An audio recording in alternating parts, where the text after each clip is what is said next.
ഏവർക്കും പ്രണാമം. നമുക്ക് ശ്രീ വാൽമീകി രാമായണം കഴിഞ്ഞ ദിവസത്തിൻ്റെ ബാക്കി ഭാഗത്തിലേക്ക് തന്നെ മടങ്ങാം.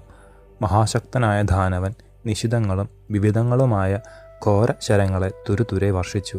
കരുത്തനായ ഗൃത്രരാജൻ കൂർത്തുമൂർത്തുള്ള നഖങ്ങളാൽ ലങ്കാധിപതിയുടെ ശരീരമാസകലം പലതരത്തിൽ മുറിപ്പെടുത്തി. ദശഗ്രീവന് കോപം അപരിമിതമായി. 10 ബാണങ്ങൾ എടുത്തു. കാലദണ്ഡ് പോലെയുള്ള മൂർച്ചയേറിയ ആ ശരങ്ങൾ ശത്രുവിൻ്റെ നേരിട്ട് ഒപ്പം അയച്ചു. ജടായുവിൻ്റെ ദേഹത്തിൽ പലവിധ മുറിവുകൾ ഉണ്ടായി. രാവണരഥത്തിൽ ഇരുന്ന് കണ്ണീർ പൊഴിക്കുന്ന സീതാദേവിയെ കണ്ടപ്പോൾ അമേയശക്തി ആർജിച്ച പക്ഷീന്ദ്രൻ പറന്നണഞ്ഞ് അമ്പ് തൊടുത്തു പിടിച്ച വില്ല് പെട്ടെന്ന് മുറിച്ചു. ലങ്കേശ്വരൻ മറ്റൊരു ചാപമെടുത്തു. 100,000 എന്ന കണക്കിൽ ശരങ്ങൾ വർഷിക്കുവാൻ ആരംഭിച്ചു.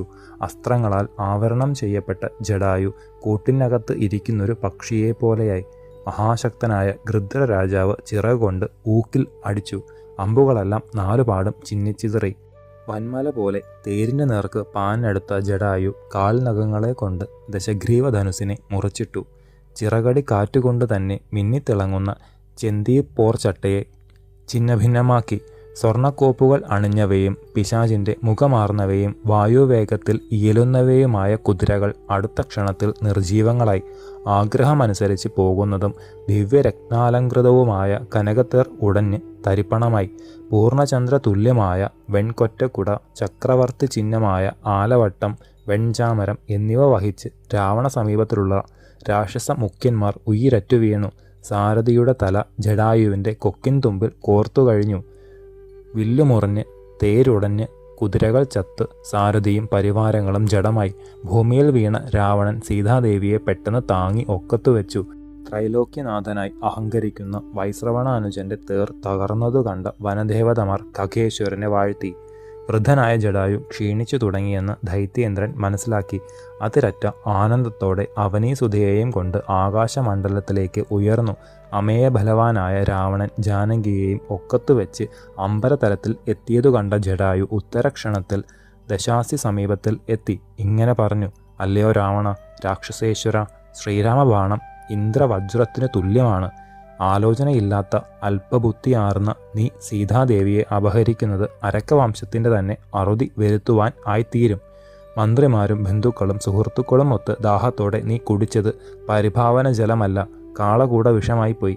ഹേ ലങ്കേശ്വര, അന്തസാരം ഇല്ലാത്തവർ ചെയ്യുന്ന പ്രവർത്തികൾ അവരെ മുഴുവൻ നശിപ്പിക്കുന്നത് പോലെയായി നിന്റെയും ഗതി.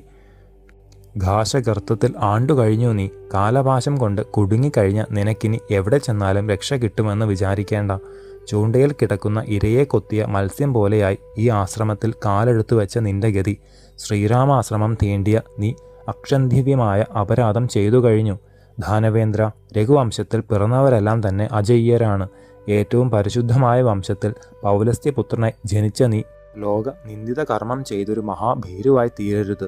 വലിയ കള്ളന്മാർ സഞ്ചരിക്കുന്ന മാർഗത്തിൽ കൂടി വീരാതിവീരന്മാർ സഞ്ചരിക്കുമോ?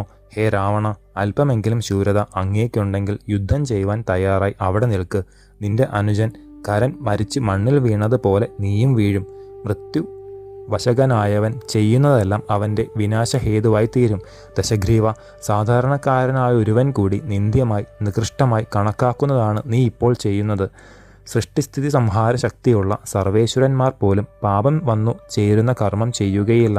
ജടായുവിൻ്റെ ഇത്തരത്തിലുള്ള നല്ല വാക്കുകൾ രാവണൻ്റെ ചെവിയിൽ കടന്നില്ല. ദേവിയെയും കൊണ്ട് ലങ്കയിലെത്തുവാനുള്ള ജാഗ്രത കണ്ടപ്പോൾ ഗൃധ്രരാജൻ രാക്ഷസേശ്വരൻ്റെ പുറത്ത് ചാടിക്കേറി കൂർത്ത നഖങ്ങളാൽ മാന്തി. മദമിളകിയ ആനപ്പുറത്ത് പാപ്പാൻ കയറിയതുപോലെയായി രാവണൻ. തോട്ടി പോലെയുള്ള കൊക്ക് പുറത്തു കുത്തി നിർത്തിയ ജടായു ദശാസ്യൻ്റെ തലമുടിയെല്ലാം പറിച്ചെടുത്തു.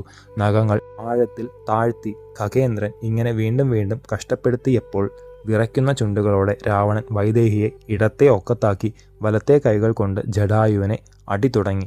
ദൈത്യേശ്വരൻ്റെ ചുറ്റും പറന്നുകൊണ്ട് പക്ഷീന്ദ്രൻ ഇടത്തെ ഭാഗത്തുള്ള കൈകൾ ഓരോന്നായി കുത്തിമുറിച്ച് നിലത്തിട്ടു.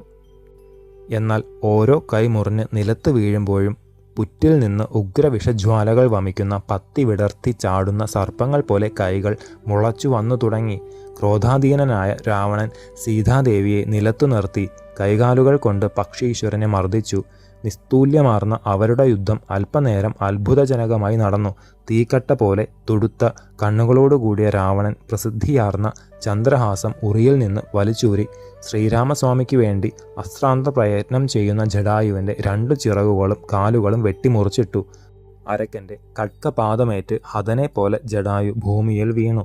ചോര വാർന്നൊലിക്കുന്ന ഗൃധ്ര രാജാവിനെ കണ്ട മൈഥിലി സ്നേഹം വഴിയുന്നൊരു ബന്ധുവിനെ പോലെ അതിദുഃഖത്തോടെ പാഞ്ഞണഞ്ഞു. കെട്ടടുങ്ങിയ കാട്ടുതീ പോലെ കാർമേഘ നിറമാർന്ന ചിറകും വെളുത്ത മാറിടവുമൊത്ത പക്ഷിശ്രേഷ്ഠനെ ലങ്കേശ്വരൻ കണ്ടു.